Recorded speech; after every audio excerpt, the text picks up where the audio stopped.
Something very unusual is happening inside the Cleveland Browns organization right now. And the strangest part is that almost nobody inside the building is willing to say it directly out loud yet. There hasn't been some massive public announcement declaring a franchise-changing decision, no dramatic speech from the coaching staff, no official statement naming a future face of the organization. But sometimes NFL teams reveal the truth long before they officially confirm it, and they do it through practice reps, coaching behavior, player development, and the small details that slowly begin stacking on top of each other every single day. That's exactly why so many people around the league have suddenly become locked in on what's happening with Shedeur Sanders, because the deeper you look into these Browns minicamp reports, the harder it becomes to treat this like a normal rookie quarterback story.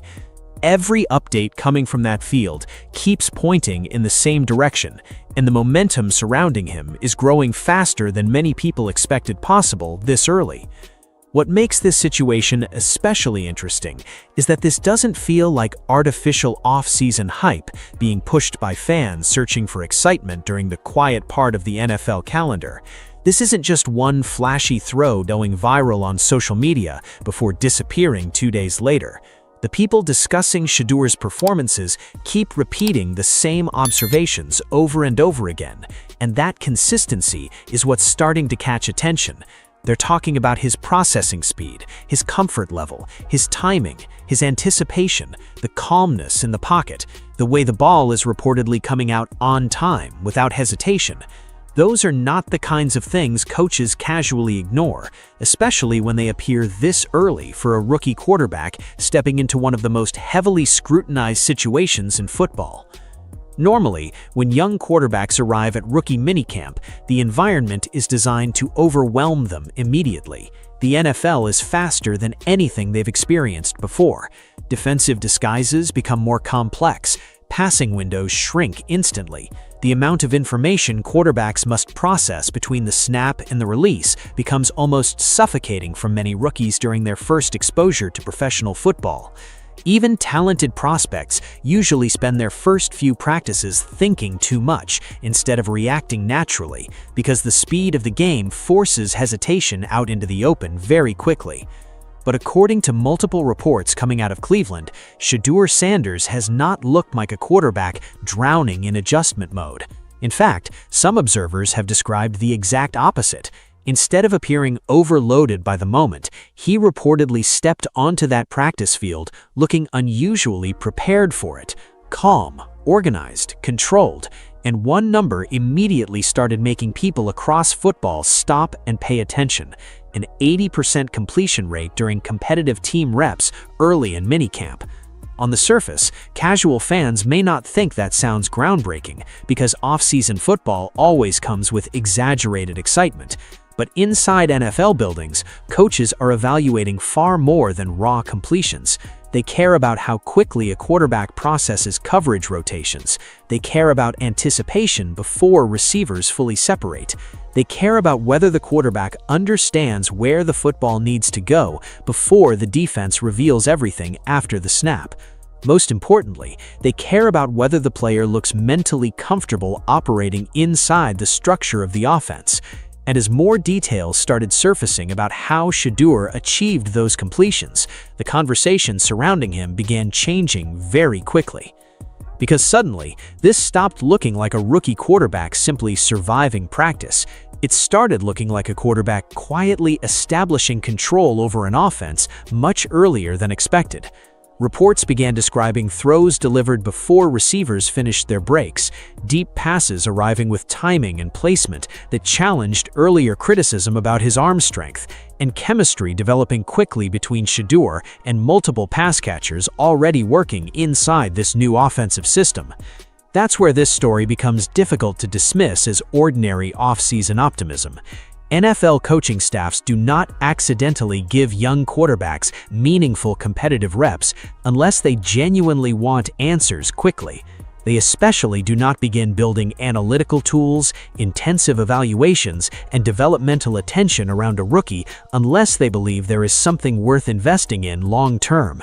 And according to growing reports from camp, Browns offensive coordinator Todd Monken appears deeply invested in understanding exactly what Shedeur Sanders can become inside this offense. The deeper this process goes, the more people are beginning to wonder whether Cleveland's quarterback competition may already be shifting in a direction nobody expected this fast. And what happened during the next series of practices only made that conversation even louder. The number itself almost sounds too simple to create this much noise. 80%. That's it. Just a completion percentage from rookie minicamp practices. But inside NFL evaluation rooms, numbers like that are never viewed in isolation, especially when they come from a rookie quarterback stepping into one of the league's most unstable quarterback situations. Coaches are not sitting there celebrating box score efficiency in May practices. They're studying how those completions happen. They're studying the speed of the quarterback's eyes, how quickly he identifies leverage, whether the ball comes out on time, whether the quarterback hesitates when the defense changes shape after the snap, and whether the entire operation feels smooth or forced. That's why the reports surrounding Shedeur Sanders immediately started creating so much attention inside football circles. Because according to observers at Brown's rookie minicamp, this did not look like a young quarterback struggling to stay above water while learning the professional game. It reportedly looked like someone operating with unusual confidence and control almost immediately after arriving. That matters because the NFL is designed to humble rookie quarterbacks fast. College football allows talented passers to survive on athletic ability, simplified reads, or raw improvisation far longer than professional defenses ever will. In the NFL, hesitation gets exposed instantly. The defensive disguises become far more sophisticated. Passing windows close in fractions of seconds. A quarterback can make the correct read and still fail simply because his timing was half a second late. Most rookies spend their first practices looking mentally overloaded because they're trying to process an entirely new football language while also adjusting to the speed of professional athletes surrounding them.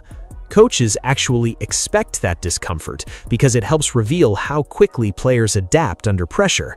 Some quarterbacks panic when the information overload hits, others become robotic and overly cautious, and some simply stop trusting their instincts altogether while trying to avoid mistakes. But reports from Cleveland suggest Shedeur Sanders looked nothing like that during his early competitive reps. Instead of appearing frozen by the pace of the game, he reportedly looked decisive. That's the word that keeps standing out, decisive. The ball was allegedly coming out quickly without unnecessary hesitation. His eyes were moving with purpose before the snap, and most importantly, the offense itself reportedly looked organized when he was operating it. That is a huge detail because experienced coaches can instantly recognize the difference between a quarterback completing easy throws and a quarterback actually controlling the rhythm of the offense. One creates isolated highlights, the other stabilizes the entire practice environment around him. According to people observing camp, Shedeur's reps reportedly started carrying that second type of energy very early. And what makes the 80% figure even more impressive is the context surrounding it. These were not meaningless warm-up tosses against air during individual drills. Reports indicated that many of these completions came during competitive team periods, where processing speed becomes everything. That changes the entire conversation because competitive reps force quarterbacks to react in real time against disguised coverage structures, rotating defenders, and collapsing throwing windows. There is no pause button in those situations. The quarterback either sees it immediately or he doesn't. That's why NFL coaches place enormous value on early team period performance, even during minicamp. It gives them their first real look at how a quarterback processes live football under pressure, rather than rehearsed mechanics and isolated drills. And according to what's been coming out of Cleveland, Shedeur reportedly looked far more advanced in those situations than many people expected this early in the process. One particular detail from practice continued generating attention among observers because it reportedly captured exactly why the coaching staff became intrigued so quickly. Before one throw even developed fully, Shedeur was already scanning the defensive alignment and subtly adjusting his body position while reading leverage before the snap. Instead of waiting for the receiver to become obviously open, he reportedly released the football early into a developing window, trusting both the route timing and his read of the defense. The pass arrived cleanly and directly into the receiver's stride without forcing any adjustment after the catch. That may sound small to casual fans, but quarterbacks separate themselves in the NFL through those tiny timing details. Great ball placement doesn't just complete passes, it creates easier football for everyone else involved in the play. Receivers maintain speed, offensive rhythm stays intact, defenders lose recovery time, entire drives become smoother because the quarterback processes quickly enough to stay ahead of the defense instead of reacting late to it. That's why so many people inside football circles became interested in these reports almost immediately. The 80% figure alone was impressive, but the deeper story was hidden underneath the number itself. Reports weren't describing a quarterback's surviving practice with conservative throws and simplified reads. They were describing someone who already looked comfortable operating inside structure, anticipating openings, and trusting his preparation under pressure. For a rookie quarterback walking into a complicated situation with massive public attention surrounding him, that level of composure stands out fast. And as those early practices continued, another part of the evaluation suddenly started changing too. The conversation about whether Shedeur Sanders could truly threaten defenses vertically at the NFL level. For months leading into the draft process, one of the loudest criticisms surrounding Shedeur Sanders centered around the same question over and over again. Could he truly threaten NFL defenses vertically? That debate followed him everywhere. Some analysts questioned whether his arm talent would fully translate against professional secondaries. Others argued that while he was accurate and composed, he might struggle to consistently stretch the field at the next level. And to be fair, arm strength conversations around quarterback prospects are always complicated because they often become exaggerated online.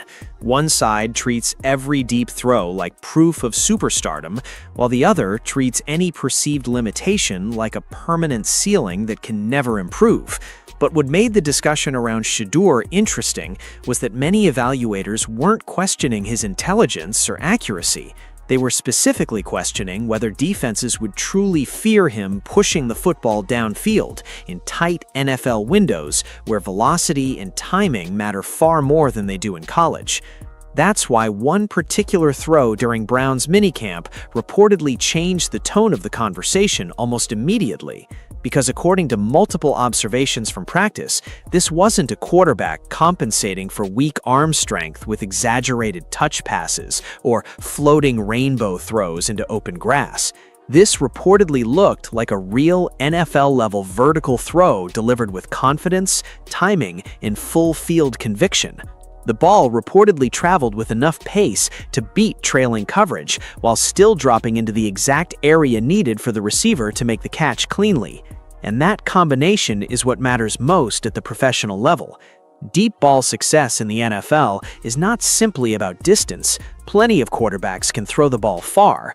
What separates high-level passers is their ability to combine anticipation, trajectory, placement, and velocity all at once against defenders who recover far faster than college defensive backs ever could. According to reports from camp, that's exactly what made this throw stand out. Before releasing the ball, Shedeur reportedly identified the coverage leverage almost immediately and trusted the route concept without hesitation.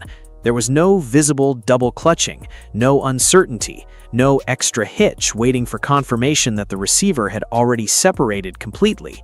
The football reportedly came out early and decisively, traveling downfield with enough drive to prevent the trailing defender from recovering into the play. And when the pass arrived, the placement reportedly allowed the receiver to maintain stride naturally, rather than slowing down or adjusting awkwardly. Again, those details may sound subtle to casual viewers, but inside NFL evaluation rooms, they mean everything. Coaches are constantly studying whether quarterbacks create difficult situations for their receivers or simplify the game for them. Elite placement turns difficult throws into easier catches. It creates yards after the catch opportunities. It protects receivers from unnecessary contact. Most importantly, it forces defenses to respect every inch of the field. And that's the part many people believe could completely reshape Cleveland's offense if these reports continue translating into real game situations later on. For years, Browns fans have watched an offense that too often felt compressed, hesitant, or disconnected vertically. Defenses were able to crowd underneath zones because they didn't consistently fear explosive downfield timing throws arriving on schedule.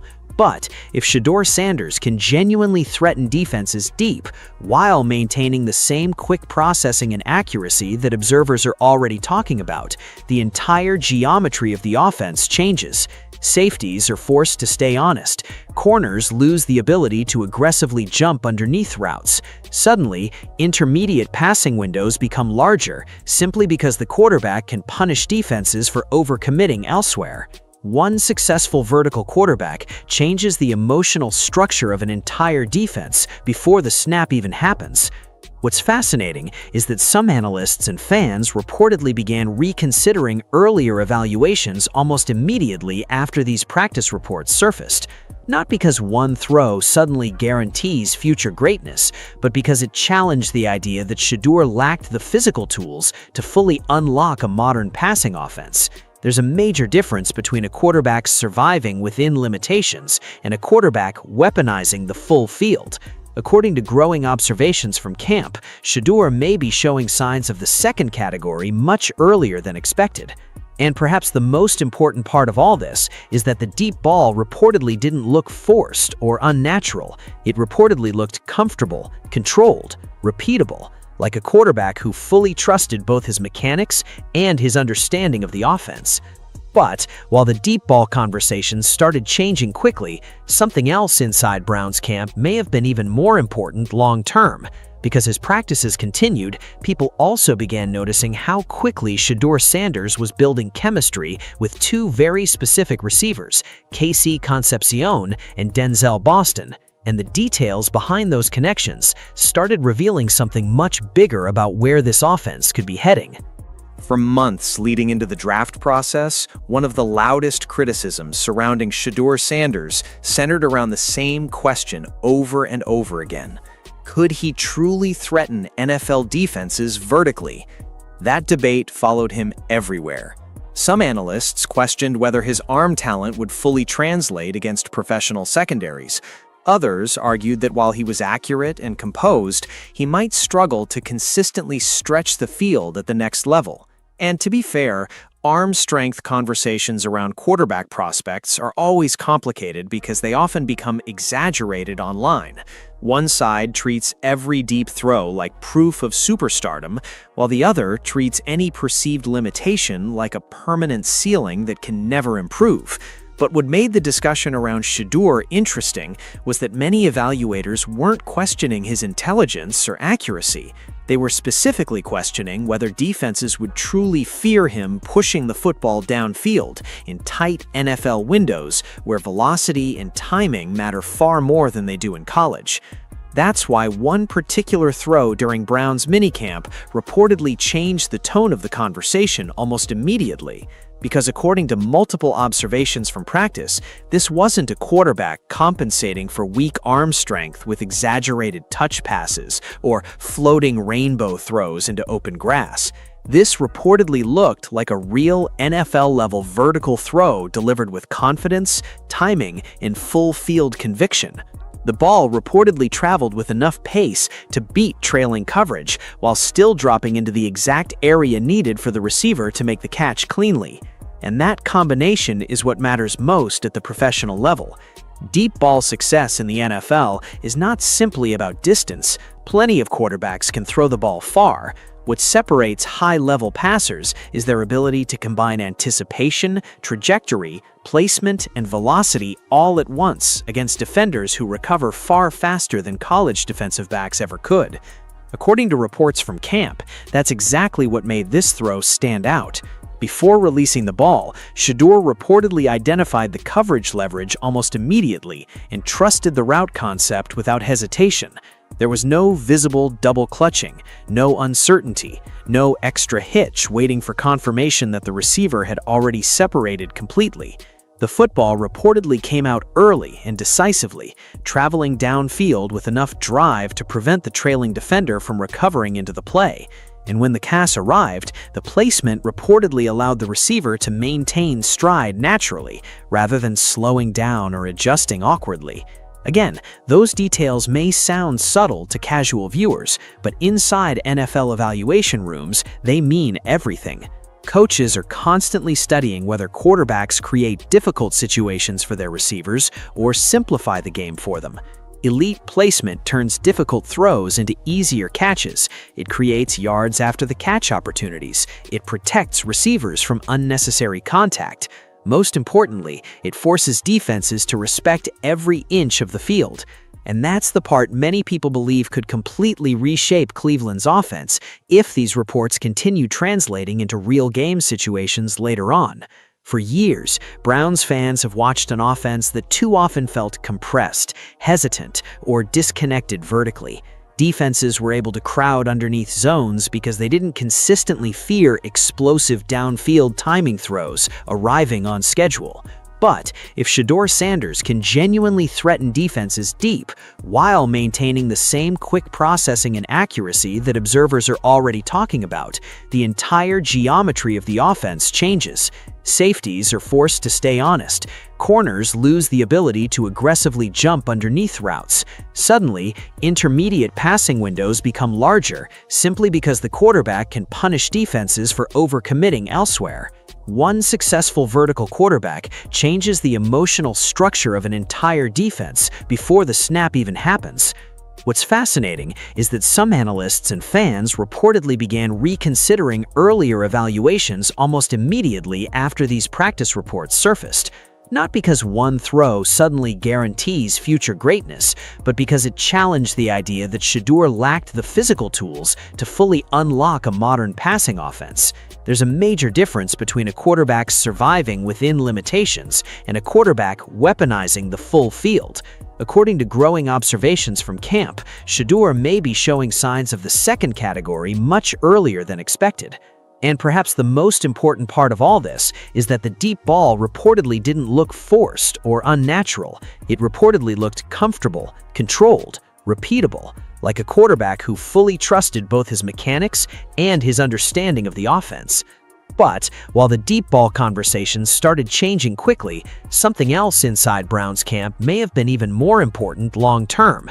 Because as practices continued, people also began noticing how quickly Shedeur Sanders was building chemistry with two very specific receivers, KC Concepcion and Denzel Boston. And the details behind those connections started revealing something much bigger about where this offense could be heading.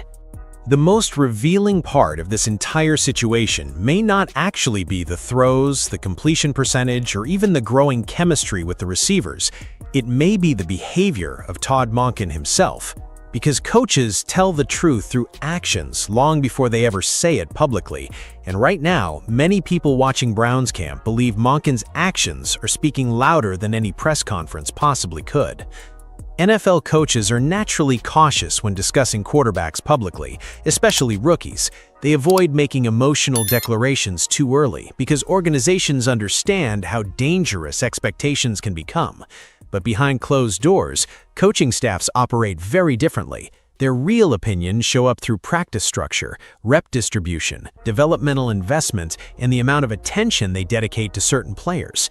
And according to reports coming out of Cleveland, Todd Monken appears to be investing an enormous amount of attention into Shedeur Sanders already.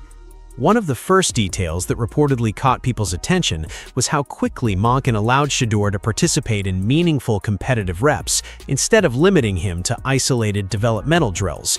That matters because rookie quarterbacks are usually brought along cautiously at first. Coaches often spend early practices protecting them from information overload, while slowly increasing responsibility over time. But reports from camp suggest Monken wanted answers quickly, instead of treating Shedeur like a long-term project who needed to be hidden from pressure situations. He reportedly placed him directly into live competitive team periods, where real evaluation becomes possible. Coaches do not make that decision casually. Competitive reps expose everything immediately. Processing speed, confidence, anticipation, pocket composure, decision-making under pressure. Those periods reveal whether a quarterback can actually operate an offense or simply survive scripted drills. And according to multiple observations from camp, Monken appeared very interested in seeing Shedeur function in exactly those environments right away. Then reports about the helmet camera evaluation system started creating even more attention. According to what's been discussed around Browns practices, Monken reportedly used specialized camera setups to study quarterback eye movement. Now, to casual fans, that might sound like a small technical detail, but inside NFL coaching circles, that kind of investment says a lot. Coaches do not build advanced evaluation systems around players they view as temporary experiments. They build those systems around players they genuinely want to understand at the deepest possible level. Quarterback processing is one of the hardest things to evaluate accurately because so much happens within fractions of seconds between the snap and the throw. Eye discipline, defensive recognition, progression sequencing, anticipation timing, all of those tiny details determine whether a quarterback can eventually control a professional offense consistently. And according to reports from camp, Monken appears deeply focused on analyzing those exact areas with Shedeur Sanders already. That's why some fans and analysts have started speculating that the Browns' coaching staff may quietly view Shedeur as far more than just another rookie quarterback competing for developmental reps. Of course, none of this guarantees future success, and no official announcement has been made regarding Cleveland's long-term quarterback plans, but many observers believe Monken's behavior suggests genuine organizational investment rather than simple curiosity.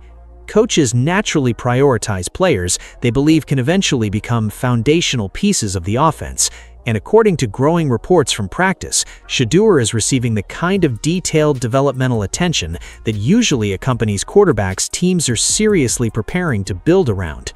And perhaps the biggest reason this situation feels so significant is because Todd Monken entered Cleveland without emotional attachment to previous quarterback decisions made by the organization.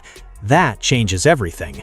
New coaching staffs often evaluate quarterbacks differently because they are not tied emotionally to contracts, narratives, or past organizational investments. Their responsibility is simple: identify the quarterback who gives the offense the best chance to function at a high level moving forward. That's it. Coaches care about execution, timing, leadership, processing, and offensive efficiency far more than public narratives surrounding contracts or reputations, which is why so many people have become fascinated by the contrast emerging inside Browns camp right now. Because while Shedeur Sanders is reportedly taking reps, building chemistry, learning the system, and receiving extensive developmental attention from the coaching staff, another major part of Cleveland's quarterback situation remains impossible to ignore.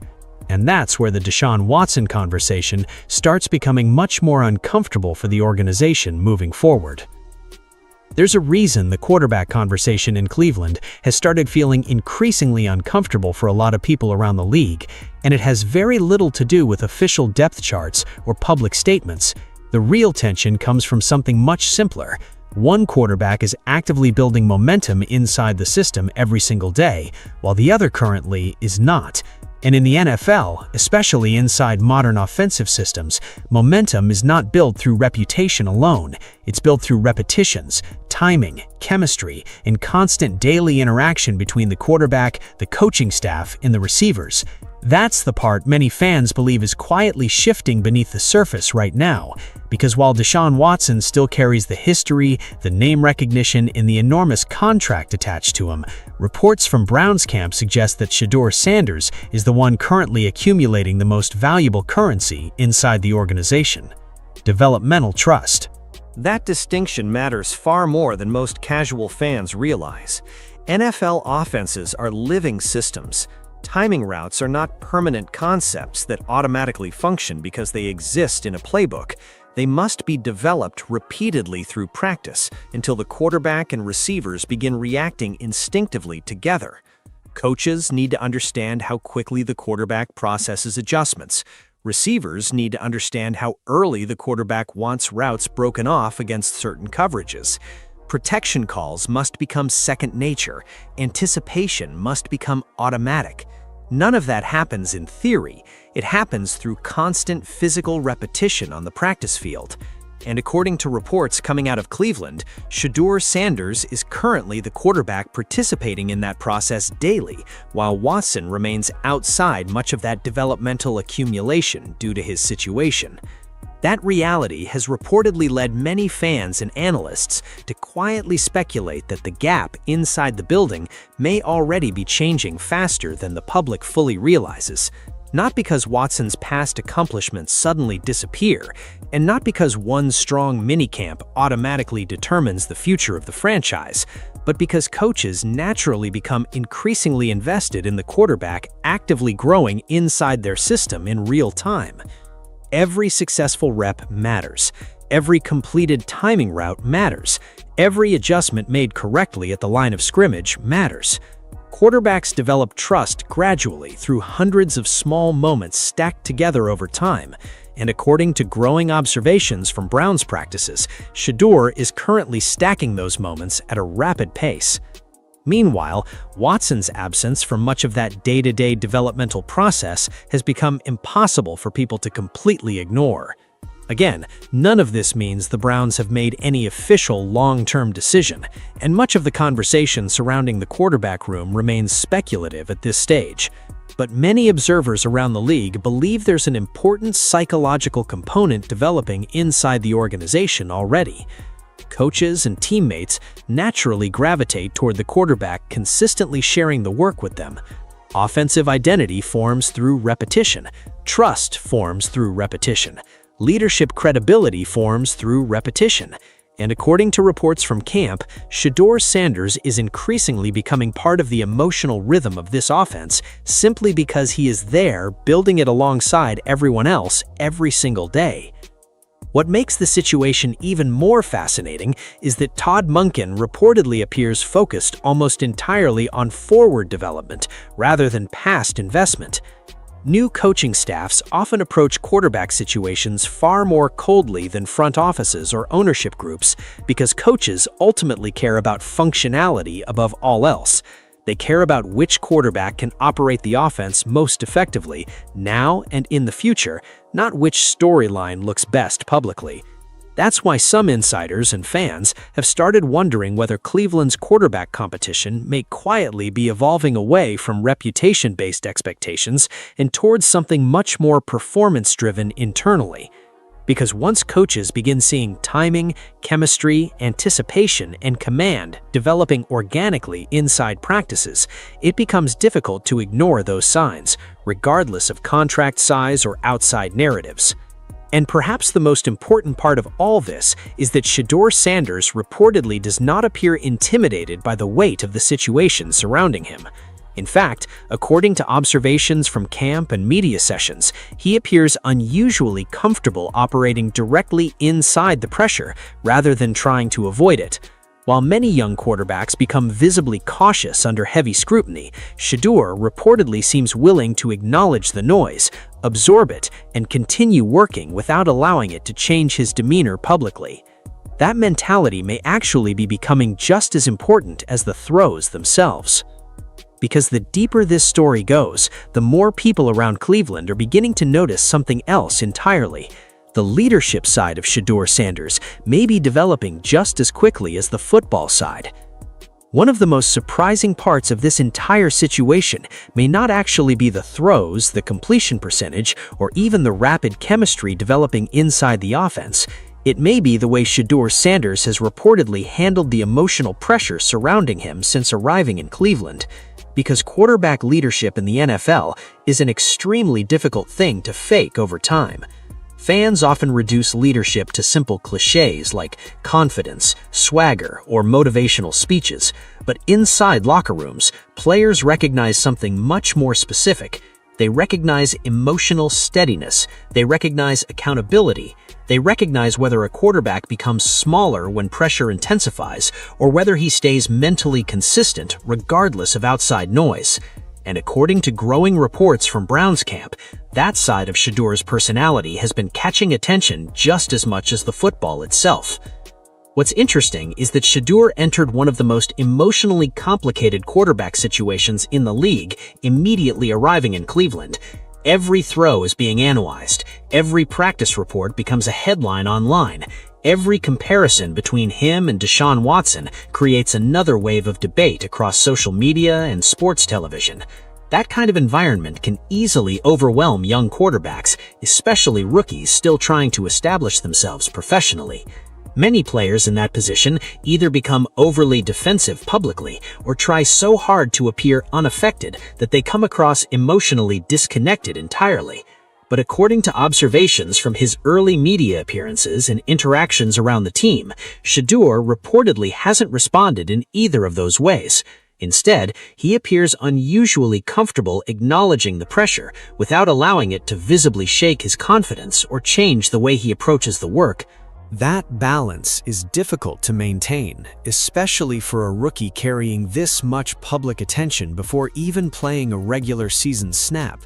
Reports from camp suggest Shedeur has consistently spoken about the coaching staff, the offense, and the development process with a level of enthusiasm that feels genuine rather than rehearsed.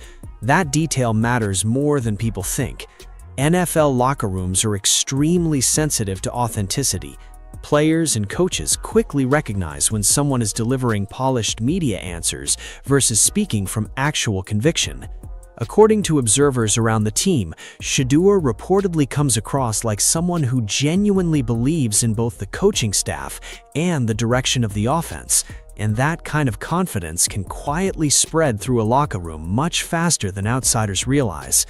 One particular moment from his media sessions reportedly stood out to many people because it revealed something deeper about his mindset under criticism. When discussing the constant outside doubts surrounding his game, Shedeur reportedly did not sound angry, defensive, or emotionally rattled. Instead, he appeared calm and direct while making it clear that he believes energy around the team should focus on supporting players rather than anticipating failure. That may sound simple on the surface, but psychologically, it reveals something important.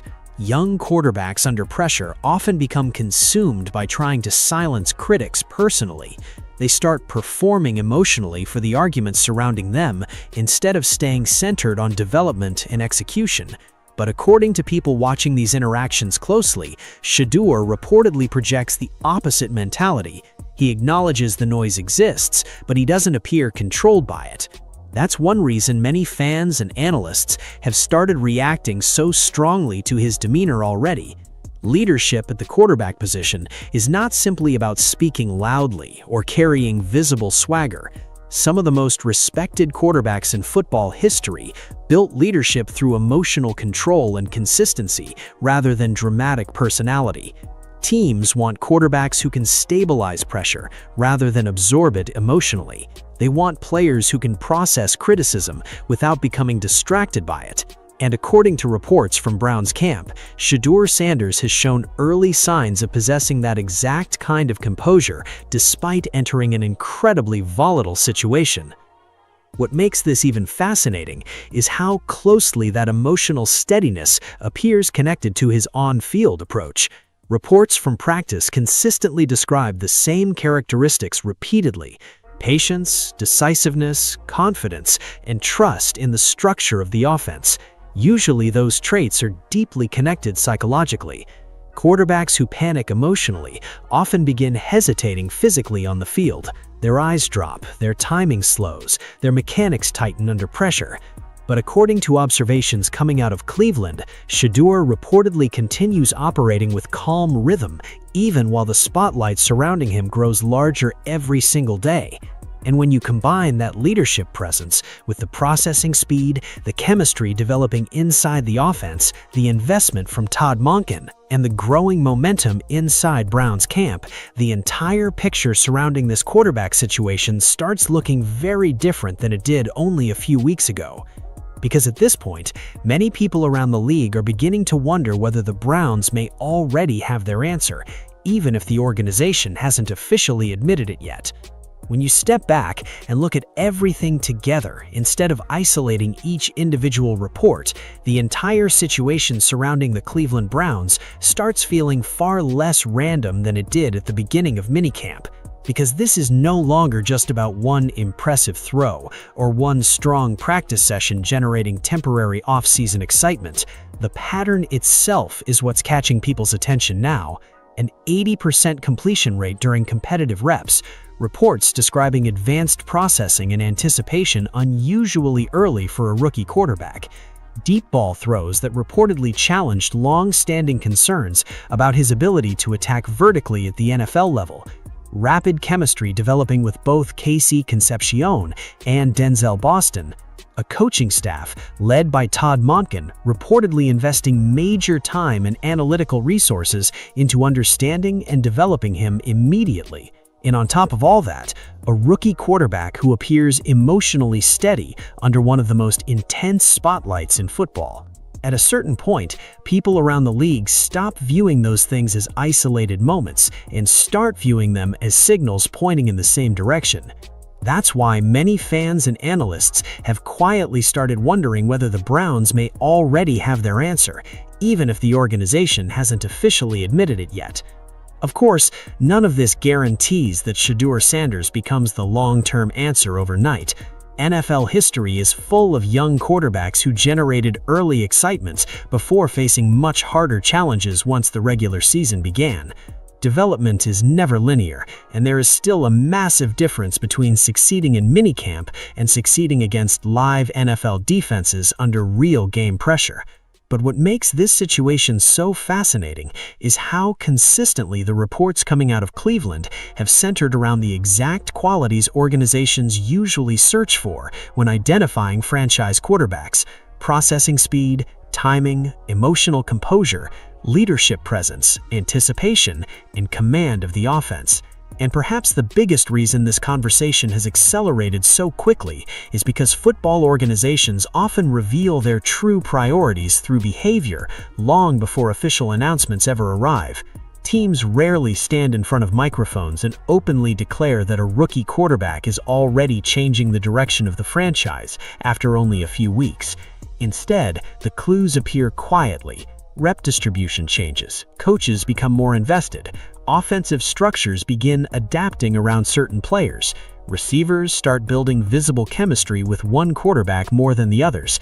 The emotional energy inside practices shifts subtly towards whoever the organization believes gives them the best future path forward. According to growing reports from Browns camp, many observers believe those exact shifts may already be happening around Shedeur Sanders. What makes the entire story even more remarkable is how quickly this momentum is reportedly developed. Most rookie quarterbacks spend their first offseason simply trying not to fall behind mentally. They survive rather than command. They react rather than anticipate. But according to multiple observations from Cleveland practices, Shedeur reportedly arrived looking far more prepared to control the environment around him than many expected. And once quarterbacks begin demonstrating that kind of comfort early, coaching staffs naturally start imagining bigger possibilities. That's when development stops feeling theoretical and starts becoming organizationally important. Meanwhile, the contrast surrounding the rest of the quarterback room continues, making the situation even more dramatic. While Shedeur reportedly accumulates timing reps, chemistry, and system familiarity daily, the broader uncertainty surrounding Cleveland's quarterback future remains impossible to completely ignore. That contrast is one reason speculation around the organization has grown so rapidly in recent weeks. Again, no official decision has been made, and much of the conversation remains based on observations, reports, and growing reactions from people following camp closely. But many fans now believe the Browns may already be moving emotionally and structurally toward a new quarterback era faster than anyone anticipated. And maybe that's the most important detail of all. The Browns have not formally announced that Shedeur Sanders is becoming the centerpiece of the future. There has been no dramatic organizational declaration, but sometimes the strongest statements in football are never spoken directly. Sometimes they happen quietly through repetitions, coaching attention, trust from teammates, and the daily rhythm of practice itself. According to everything currently coming out of Cleveland, that rhythm increasingly appears to belong to Shedeur Sanders. Every practice rep reportedly adds another layer of comfort inside the offense. Every completed timing route reportedly strengthens relationships with the receivers. Every coaching adjustment reportedly deepens Todd Monken's investment in understanding what this quarterback can become. And every day that process continues, the picture surrounding the Browns' quarterback situation becomes a little harder to dismiss as temporary off-season hype. Because right now, whether the organization is ready to say it publicly or not, many people around the league believe Cleveland may already have its answer. Cleveland may have already made its decision, and the strange part is, I don't think they ever officially announced it. There was no dramatic press conference, no headlines screaming across national television, no public moment where the organization stepped forward and declared that the future had changed. But after spending hours going through Browns minicamp footage this week, I walked away convinced that something major is happening behind the scenes inside this franchise. And no, I'm not talking about the constant Deshaun Watson speculation that keeps cycling through social media every few weeks. At this point, most Browns fans already understand where that situation is likely heading, regardless of how carefully the organization continues to speak about it publicly. What caught my attention was something far more subtle, something hidden inside the structure of the practices themselves. Because sometimes the biggest NFL stories are not found in transactions, interviews, or rumors. Sometimes they show up in the tiny details teams accidentally reveal when nobody thinks people are paying attention. The Browns released ordinary off-season practice clips, just like every other franchise does this time of year. Most of it looked completely standard at first glance. Quarterbacks throwing scripted routes, receivers jogging through concepts, coaches standing around correcting spacing and timing, the usual off-season content cycle designed to keep fans engaged while real football is still months away. But then certain patterns started appearing over and over again, and the harder I watched them, the harder they became to ignore. I rewound several clips multiple times because there was something different about the energy surrounding this offense. Not hype, not fake off-season excitement. Structure. Intentional structure. The Browns suddenly look like an organization building around a very specific type of quarterback. Every receiver's skill set, every offensive adjustment, every personnel investment, every developmental decision, it all appears connected now in a way Cleveland honestly hasn't looked in years. And once that realization clicks into place, the entire offseason starts looking completely different. Because this doesn't feel like a team randomly collecting talent anymore. It feels like a front office quietly assembling an offense for a future they may already believe is inevitable. That's why the most important thing I saw during minicamp wasn't a highlight throw or some viral catch floating around social media. It was the way all the pieces suddenly fit together. And the player sitting at the center of that growing picture is Shedeur Sanders. Now, before people overreact, let me make something very clear. Minicamp is not real football. There's no live pass rush, no real defensive chaos, no full-speed contact changing the timing of every throw and route. Anyone trying to sell definitive conclusions from controlled walkthroughs in shorts and helmets is either chasing clicks or ignoring reality. But that doesn't mean minicamp is useless. In fact, if you know what to look for, these practices reveal something incredibly important: preparation. You can tell which players spent months working in silence before cameras ever arrived. You can see who refined details when nobody was watching. That type of work always shows itself early: footwork, timing, route leverage, processing speed, mechanical discipline. Those things cannot be faked through 3 practices in June. They come from long hours behind closed doors, long before reporters show up with cameras. And that's exactly why what happened in Cleveland stood out so much, because hidden underneath all the off-season noise was evidence that this offense may already be evolving into something completely different than what fans expected just a few months ago. And the deeper I looked into the footage, the more one name kept jumping out above everybody else: Denzel Boston. Every single offseason, the exact same cycle repeats across the NFL. A quarterback completes 3 throws in a controlled practice, and suddenly people start throwing around MVP comparisons. A rookie receiver wins 1 drill against backup coverage, and fans convince themselves a superstar has arrived. Meanwhile, 1 bad rep from a veteran somehow becomes proof that a player is washed. The entire minicamp season turns into a giant machine built around overreaction, and honestly, most of it means absolutely nothing. That's the part a lot of people either forget or intentionally ignore. Minicamp is designed to simulate real football. It is a controlled teaching environment. There's no live pass rush collapsing the pocket, no defensive coordinator disguising pressure packages at full speed, no linebackers trying to take someone's head off across the middle. The physical chaos that defines actual NFL football simply does not exist during these sessions. What you're watching is closer to a structured evaluation lab than a real game environment. And because of that, highlight clips can become incredibly misleading. A quarterback standing comfortably in a clean pocket during shorts and helmets walkthroughs is not facing anything close to what Sundays actually look like. Receivers are not fighting through true press coverage for 4 quarters. Defensive backs aren't playing with the desperation that comes when roster spots and contracts are truly on the line.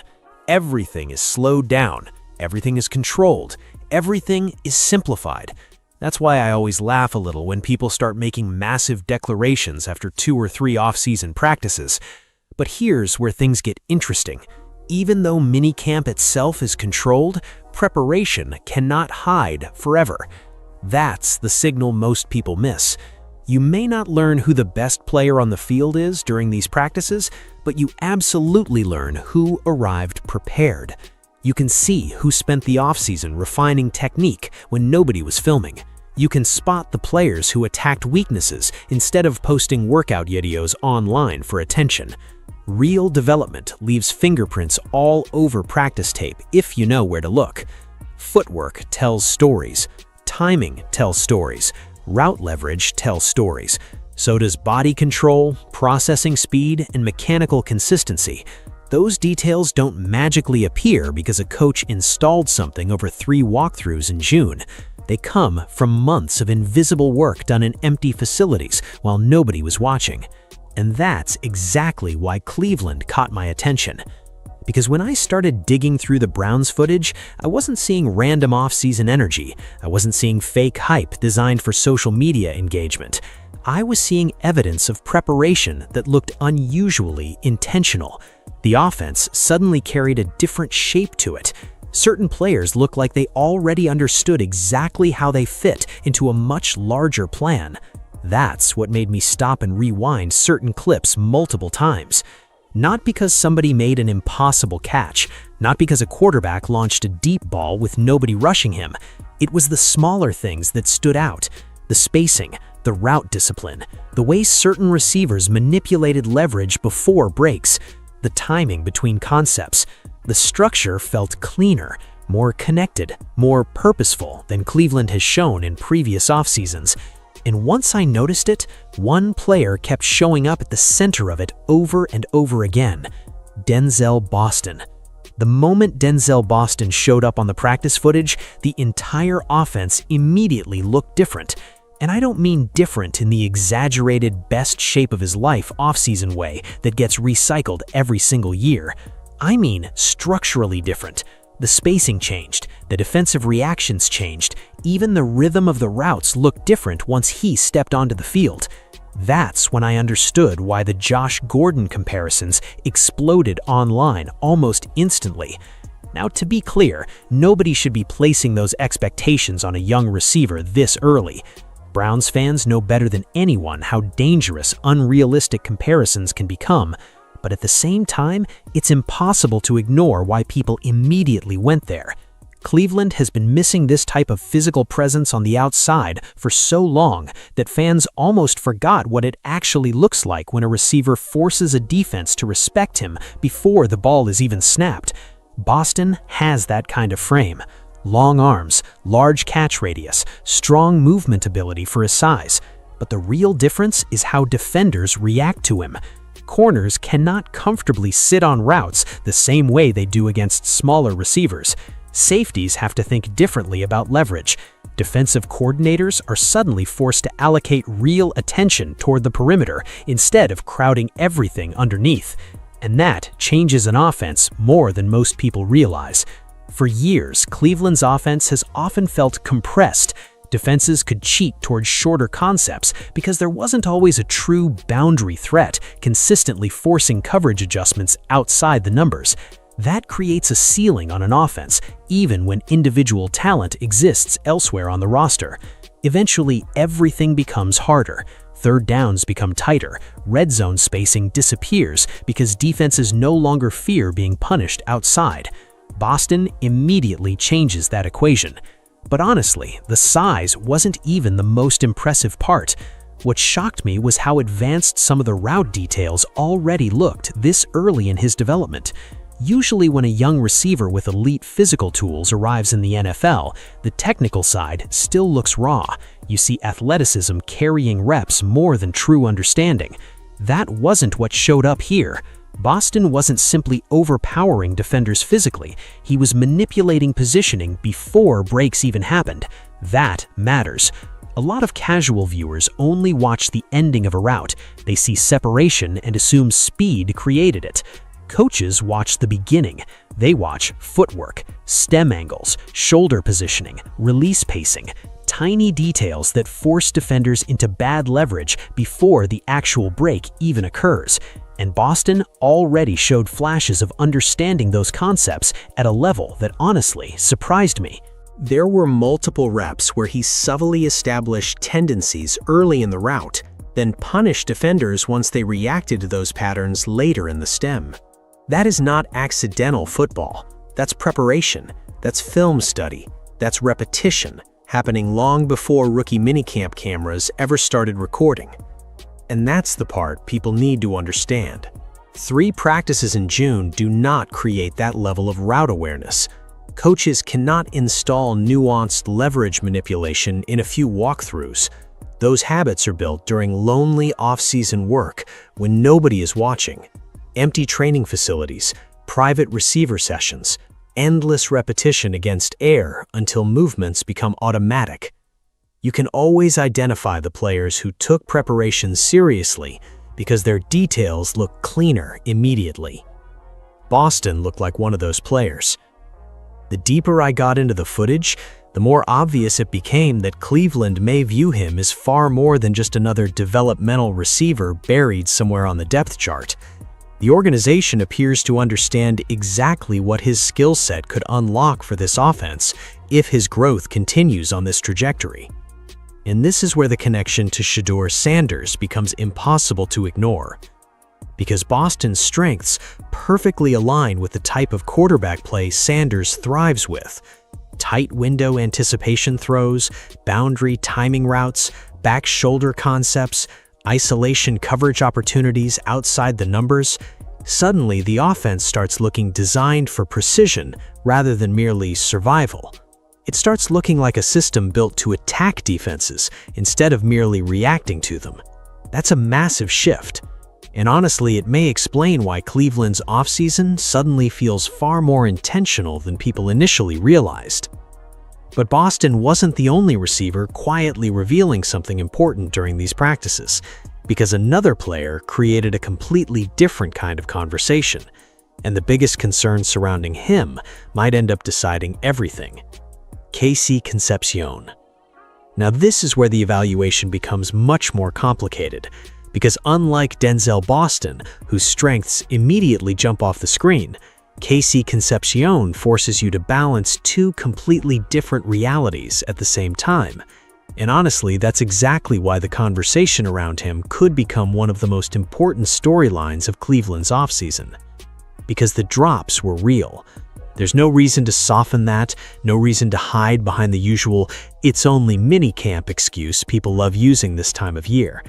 When a receiver drops catchable footballs, quarterbacks notice it immediately, coaches notice it immediately, and over time, it quietly changes the way an offense operates, whether people want to admit it or not.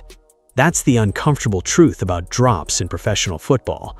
They don't just hurt individual plays, they damage trust.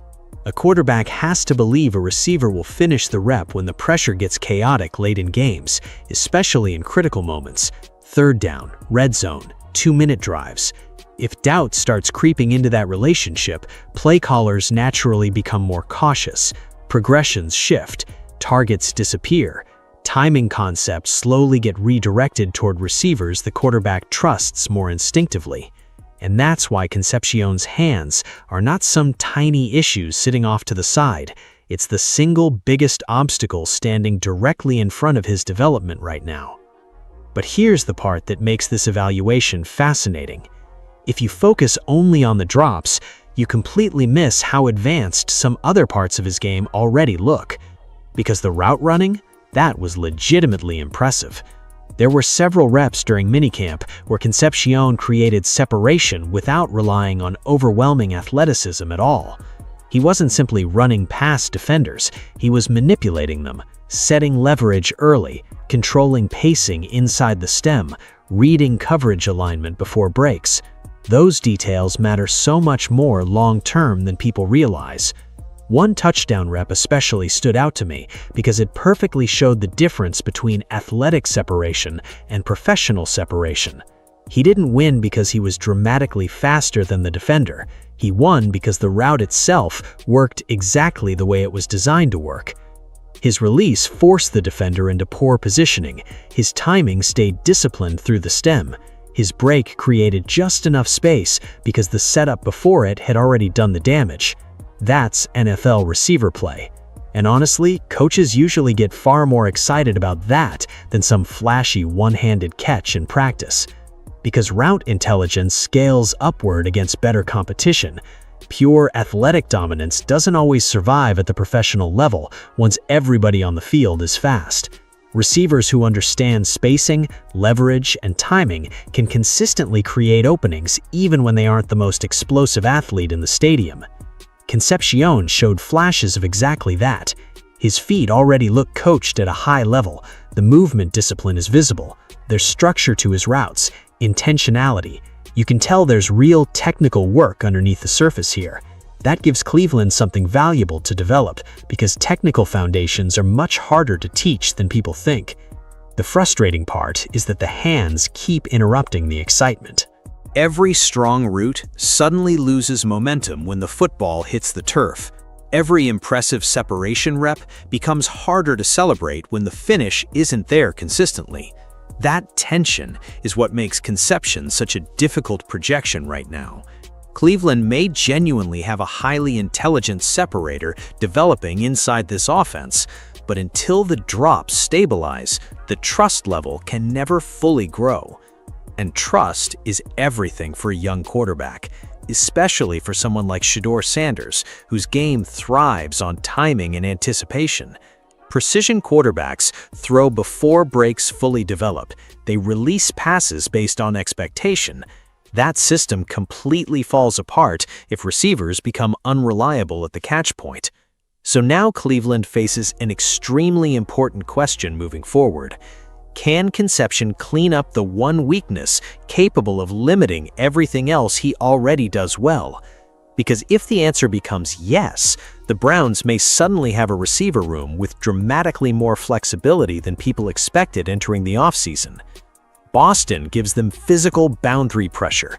Concepcion gives them movement and spacing intelligence underneath, and together, those skill sets start creating problems defenses actually have to solve. But while fans were debating receivers online, another storyline quietly started spiraling completely out of control across Browns media. And honestly, I think people are getting way ahead of themselves with it. Taylen Green. The internet did exactly what the internet always does the second Taylen Green flashed a few exciting plays during Browns minicamp. Clips started spreading everywhere. Fans began talking themselves into wild possibilities. Some people even started hinting that Cleveland might suddenly have a quarterback controversy developing behind the scenes. And this is the point where the conversation needs to slow down dramatically. Because while Green absolutely showed intriguing flashes, there's a huge difference between interesting developmental traits and serious starting quarterback conversation. Right now, those two things are being blended together online in ways that honestly do not match the actual reality of where he currently sits as a player.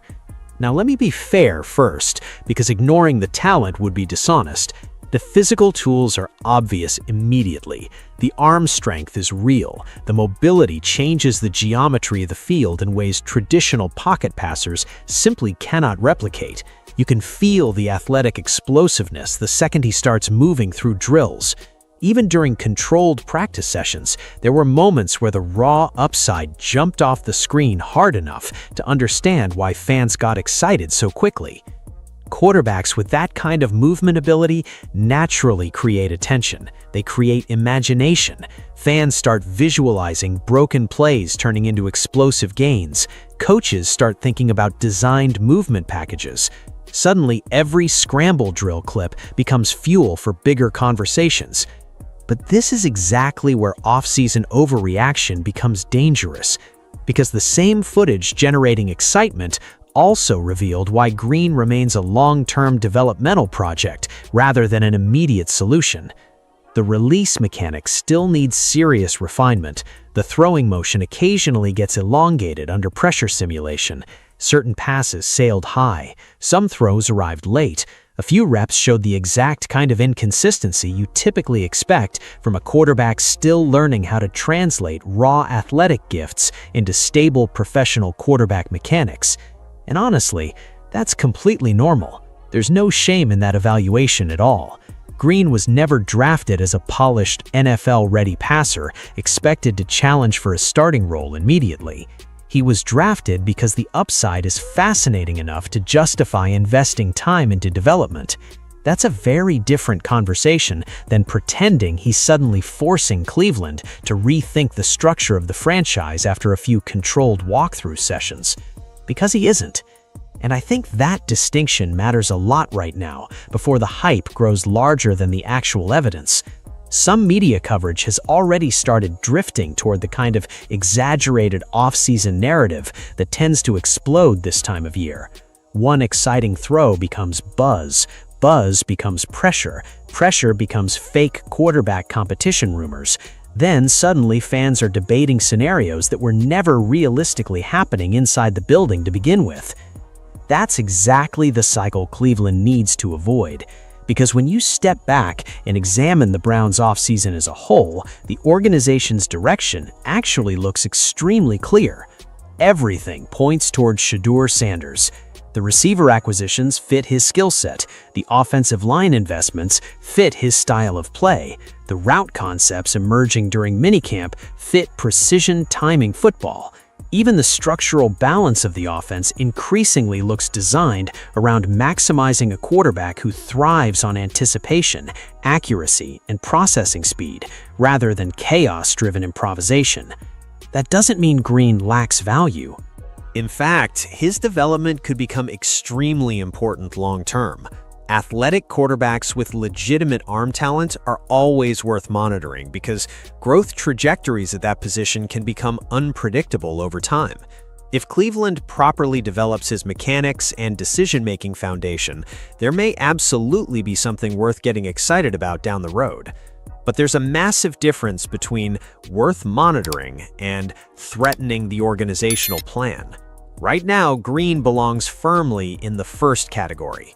And honestly, the Browns themselves seem to understand that perfectly well. Nothing about their off-season behavior suggests uncertainty at quarterback anymore. Quite the opposite, actually. The deeper you examine their roster construction, the more it feels like Cleveland quietly committed to a direction long before fans fully realized it. That's why I keep coming back to the bigger picture instead of individual practice highlights. Because Boston's arrival wasn't random. Concepcion's fit wasn't random either. None of these moves feel disconnected anymore. They feel coordinated, deliberate, like pieces of a much larger offensive identity being assembled step by step behind the scenes. And once you start connecting those dots together, the Browns' entire offseason suddenly starts making a lot more sense. The deeper you dig into Cleveland's offseason, the harder it becomes to believe these moves were made independently of one another. At first, a lot of people treated them like ordinary roster adjustments. Add a receiver here, reinforce protection there, bring in developmental depth at quarterback, standard offseason behavior. But once you step back and examine everything together instead of piece by piece, a completely different picture starts forming. This looks like an offense being engineered around a very specific vision. And honestly, that realization changes the way you interpret almost everything the Browns have done over the last several months. Start with Denzel Boston. His presence directly addresses one of the biggest structural weaknesses this offense has quietly carried for years. Cleveland has lacked a true physical boundary receiver capable of forcing defensive coordinators to allocate serious attention outside the numbers. That absence compresses an offense over time. Defenses become comfortable crowding intermediate zones because they don't fear consistently losing isolated matchups on the perimeter. Boston changes that immediately. Not just because of size, but because his skill set creates stress on coverage structure itself. Defenses now have to think differently about leverage, safety rotation, and isolation help. Suddenly, the field expands horizontally in ways that open opportunities underneath for timing concepts and intermediate spacing routes. Now look at KC Concepcion. His game fits almost perfectly into the spaces Boston helps create. While Boston pressures defenses vertically and physically outside, Concepcion thrives through timing, separation mechanics, and movement intelligence in intermediate areas. Even with the drop concerns, the technical route foundation is obvious. He understands how to create throwing windows instead of simply waiting for athleticism to generate them. That pairing matters, because when you combine a legitimate boundary presence with intelligent underneath route movement, you suddenly create the exact type of offensive ecosystem precision quarterbacks tend to thrive inside. And that's where the bigger organizational picture becomes impossible to ignore. Everything keeps circling back towards Shedeur Sanders. The Browns didn't just add random talent this offseason.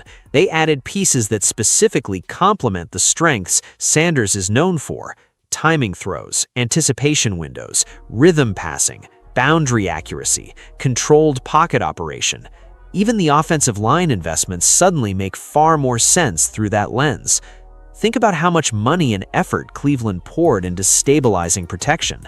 That's not the behavior of a franchise planning to survive through chaotic backyard football. That's the behavior of an organization trying to create a clean, operational structure around a quarterback they believe can dissect defenses when properly protected. Stable pockets matter enormously for quarterbacks whose greatest strengths come from processing and precision rather than constant improvisation. And honestly, when you connect all these moves together, the Browns suddenly stop looking confused. That's the biggest difference I noticed watching this minicamp footage compared to previous Cleveland offseasons. For years, the franchise often felt reactive. One season would end, and the next offseason felt like another attempt to patch visible holes without a fully coherent identity underneath it all. Random fixes, constant reshuffling, different philosophies colliding together year after year. This feels different. Now the roster construction actually appears aligned. The receiver room complements itself, the protection philosophy complements the quarterback style, even the developmental projects fit into clearly defined roles instead of existing as disconnected experiments. That's not accidental roster building, that's organizational commitment. And I think fans are starting to quietly recognize that, even if the franchise itself continues speaking carefully in public. There's been growing speculation online that Cleveland's internal direction may already be far more settled than its external messaging suggests. To be clear, a lot of that remains speculation right now, and the organization obviously has reasons for handling things cautiously. But when you evaluate behavior instead of press conference language, the signals become difficult to ignore, because teams reveal what they truly believe through investment patterns, where they spend money, which player archetypes they prioritize, what skill sets they suddenly begin surrounding a roster with.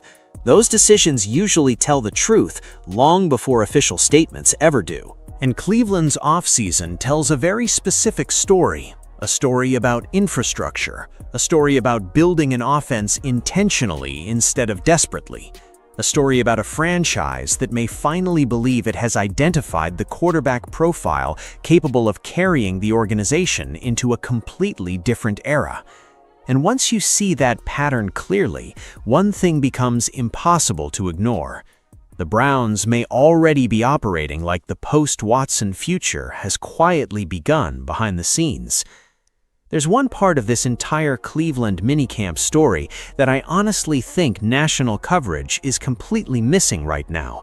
Everyone keeps focusing on isolated highlights, one throw, one catch, one viral practice clip. But the real signal hiding underneath all of this has nothing to do with individual moments. It has to do with organizational behavior. Because for the first time in a long time, the Browns actually look aligned. And if you've watched the NFL long enough, you know how rare that really is. Most struggling franchises spend years trapped in constant identity changes. One coaching staff wants one style of offense, the next front office wants something completely different. Quarterbacks get drafted for systems that disappear 2 seasons later. Receivers are acquired without fitting the larger structure. Protection schemes constantly shift, nothing connects cleanly, so development never stabilizes. That cycle destroys franchises quietly over time. Players stop developing properly because the environment around them keeps changing faster than they can adapt. Young quarterbacks enter unstable situations with mismatched personnel. Offensive systems become patchwork collections of disconnected ideas instead of coherent structures designed to maximize strengths. For years, Cleveland flirted dangerously close to that exact problem, but this offseason feels fundamentally different. The hidden signal isn't hype, it's coherence. Every move suddenly appears connected to a larger football philosophy. The receivers fit together stylistically, the offensive line investments fit the quarterback profile.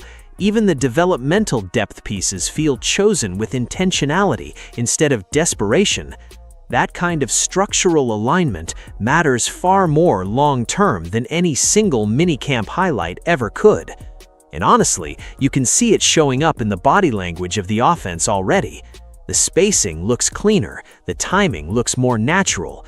Players appear to understand where they fit within the larger structure instead of operating like isolated pieces trying to survive on raw talent alone. That usually only happens when an organization has clarity internally about what it wants to become. That's the part nobody's talking about enough. People keep debating whether certain players will succeed individually, but the more important story may be that Cleveland finally seems to understand exactly what kind of offense it's trying to build in the first place. That realization changes everything, because successful franchises almost never emerge from chaos overnight. Before the wins arrive, structure arrives first, identity arrives first. The roster starts making sense before the scoreboard fully catches up. You can usually spot the early stages of real organizational growth by watching whether player acquisitions complement one another or compete against one another philosophically. Right now, Cleveland's moves complement each other almost perfectly. Denzel Boston brings physical perimeter pressure. KC Concepcion creates separation and timing flexibility underneath. The offensive line investments stabilize interior protection. The quarterback room now contains developmental balance instead of complete uncertainty. Even the coaching approach during minicamp felt more focused on system installation than random experimentation. That's not what disorganized teams look like. And honestly, I think that's why so many Browns fans suddenly feel cautiously optimistic, even if they can't fully explain why yet. It's not just about talent. Cleveland has talented rosters before. This feels different because the roster finally appears to have direction attached to it. There's also something else worth paying attention to here. The Browns no longer look like a franchise building week to week. They look like a franchise building for sustainability. That's a massive psychological shift for an organization that has spent years trapped inside short-term pressure cycles and emergency fixes. Instead of throwing random solutions at visible problems, they appear to be constructing layers of support around a quarterback archetype they genuinely believe in. And when franchises reach that stage internally, the public usually notices much later than the people inside the building do.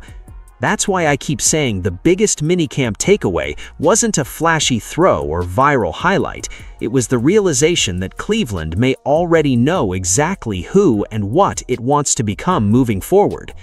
And if that's true, then the pressure surrounding Shedeur Sanders just became enormous. Here's the part of this entire conversation that becomes dangerous very quickly for Shedeur Sanders. The moment a franchise starts building visible infrastructure around a quarterback, expectations immediately change. Fans stop treating him like a developmental possibility and start treating him like the answer. And once that shift happens, the pressure becomes completely different. That's exactly where Cleveland appears to be heading right now.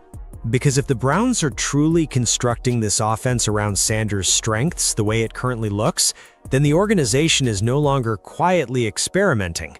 It's investing belief, real belief, the kind that changes timelines, the kind that reshapes roster construction, the kind that tells an entire franchise internally, this is the direction we're moving. And whether people realize it or not, that creates enormous weight for a young quarterback before he's even fully established himself at the professional level. Suddenly, every throw gets analyzed differently. Every practice rep carries bigger meaning.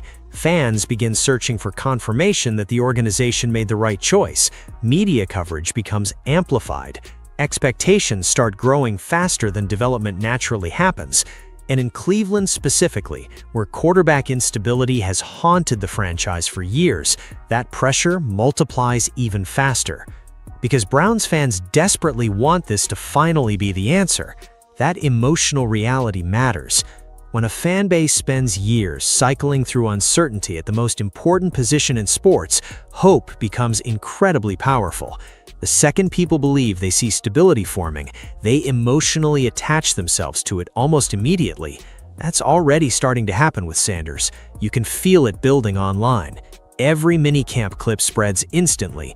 Every positive report gets magnified. Every sign of chemistry becomes evidence supporting a future people badly want to believe in. But there's a difficult side to that excitement too. The faster expectations rise, the smaller the margin for normal development struggles becomes. Young quarterbacks almost always face turbulence early in their careers.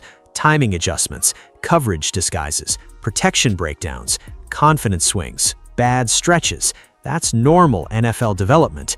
But once fans convince themselves a player is already the centerpiece of an offensive turnaround, patience becomes much harder to maintain during those inevitable difficult moments. And honestly, Cleveland's offseason moves may have accelerated that pressure significantly, because now the excuses start disappearing. If the offensive line is improved, people expect cleaner quarterback play. If the receiver room suddenly looks more tailored to Sanders' strengths, fans expect faster offensive growth. If the organization appears aligned philosophically, people stop blaming dysfunction and start evaluating the quarterback directly. That's the trade-off that comes with organizational commitment. The support structure rises, but so do the expectations attached to it. And this is why I think the Browns are entering one of the most important transitional periods the franchise has faced in years. Not because minicamp itself determines anything definitive, but because the underlying signals suggest Cleveland may already be emotionally and structurally moving toward a completely new era internally. You can feel it in the way the offense is being assembled. You can feel it in the way certain players are being prioritized. And honestly, you can feel it in the way fans are reacting already. There's growing belief that Sanders is no longer simply part of the future. More and more people are starting to view him as the future. That's a massive psychological leap for a franchise. Once that switch flips publicly, everything surrounding the quarterback position becomes magnified. Every success becomes proof. Every mistake becomes fear. And if we're being completely honest, that pressure can either create stars or completely overwhelm players before they're ready for it. That's why I keep coming back to the same thought after watching all this Browns minicamp footage. The biggest story isn't really about one player. It's about the possibility that Cleveland may have quietly reached organizational clarity for the first time in a very long time. Because when you strip away the offseason noise, the rumors, the debates, and the endless social media reactions, the Browns suddenly look like a franchise moving in one unified direction.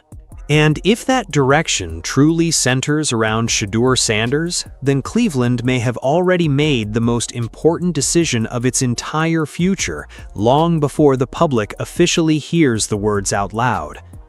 When people look back at this offseason months from now, they may remember the viral clips, the practice highlights, the endless debates online about quarterbacks, receivers, and minicamp overreactions. But honestly, I think the real story was something much quieter than that, something hiding underneath all the noise the entire time. Because what Cleveland revealed during these practices wasn't just talent, it was direction. That's the word I keep coming back to after watching all of this unfold. Direction. For the first time in years, the Browns no longer look like a franchise throwing random solutions at permanent problems. The roster construction finally appears connected. The offensive philosophy finally appears coherent. The developmental pieces actually complement one another instead of pulling the offense in different directions.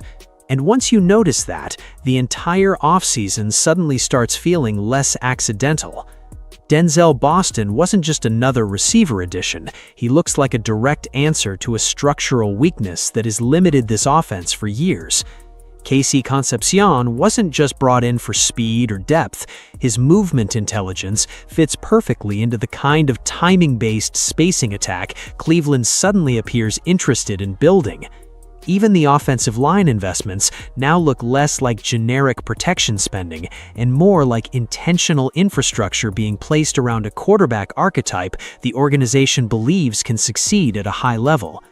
And every road keeps leading back to Shedeur Sanders. That's what makes this entire situation feel so important. Not because the Browns publicly declared anything dramatic, they haven't. Not because one minicamp practice suddenly proves future success, it doesn't. And not because rumors online automatically equal truth.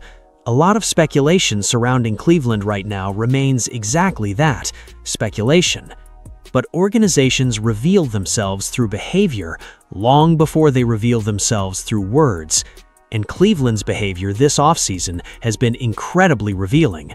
The player archetypes they targeted, the structure of the offense being assembled, the specific skill sets now appearing around the quarterback room. None of it feels random anymore. It feels coordinated, like a franchise quietly preparing for a future it may already believe is coming, whether the public fully realizes it yet or not. That's why I think the biggest takeaway from Cleveland minicamp had nothing to do with statistics, highlight throws, or viral social media reactions. It was the realization that Cleveland suddenly looks like a franchise operating with internal clarity. And if that clarity truly centers around Shedeur Sanders, then the pressure, expectations, and stakes surrounding this team are about to rise dramatically moving forward. Because once a franchise emotionally commits to a quarterback, everything changes. Timelines change, patience changes, expectations change. Fans stop hoping for improvement and start expecting transformation. That's the stage Cleveland may already be entering right now, quietly, carefully, without officially announcing it.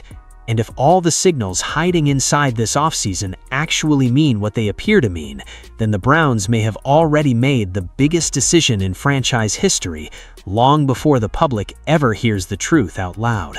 Something very unusual is happening inside the Cleveland Browns organization right now. And the strangest part is that almost nobody inside the building is willing to say it directly out loud yet.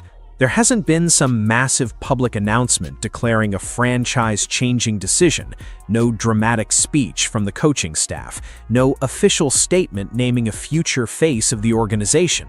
But sometimes NFL teams reveal the truth long before they officially confirm it, and they do it through practice reps, coaching behavior, player development, and the small details that slowly begin stacking on top of each other every single day. That's exactly why so many people around the league have suddenly become locked in on what's happening with Shedeur Sanders, because the deeper you look into these Browns minicamp reports, the harder it becomes to treat this like a normal rookie quarterback story.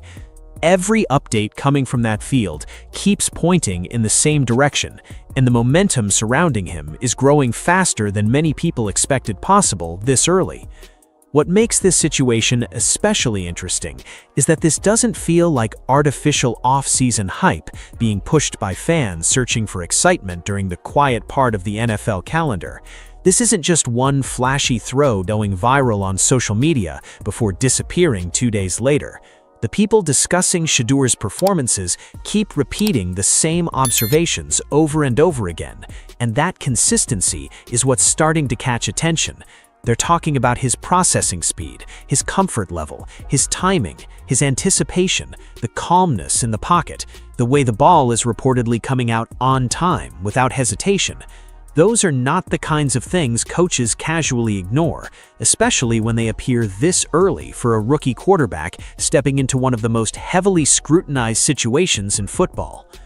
Normally, when young quarterbacks arrive at rookie minicamp, the environment is designed to overwhelm them immediately. The NFL is faster than anything they've experienced before. Defensive disguises become more complex. Passing windows shrink instantly.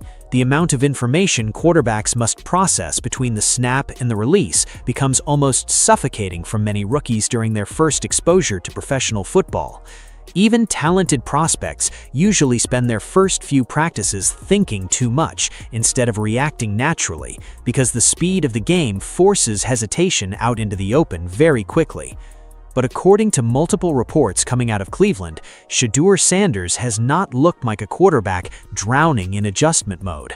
In fact, some observers have described the exact opposite.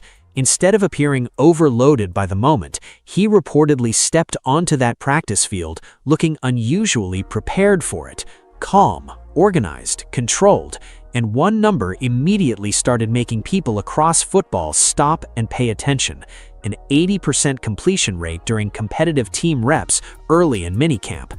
On the surface, casual fans may not think that sounds groundbreaking, because off-season football always comes with exaggerated excitement.